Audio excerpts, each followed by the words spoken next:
Tired of dropping your phone or struggling to prop it up? Meet the Pop Sockets phone grip with expanding kickstand in black, your new must-have accessory. Don't miss out. Grab yours today. Click the link in the video description to shop now on Amazon.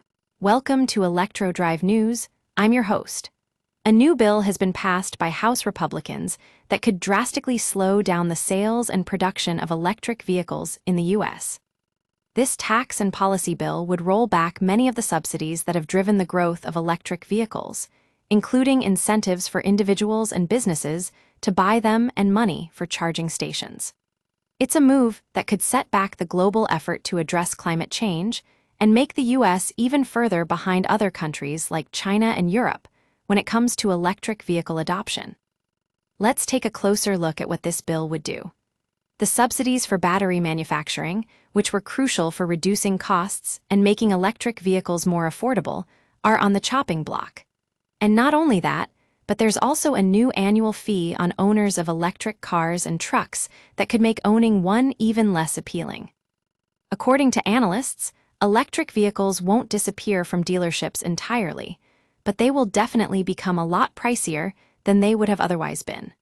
Some automakers might even delay plans for new car and battery factories as a result. And that's concerning because many auto executives believe that electric vehicles are the future. They'll eventually displace cars with internal combustion engines. The U.S. is already falling behind when it comes to electric vehicle adoption, but this bill could take us back even further. Most auto executives agree that electric vehicles will be the dominant force in the industry, and it's time for the U.S. government to catch up. We're talking about a country where China and Europe are leading the charge on electric vehicles, and we want to slow down our own progress. It just doesn't make sense. The good news is that there are still many advocates for electric vehicles out there who will continue to push for policies that support their adoption. That's all for today's episode of Electro Drive News. Thanks for watching.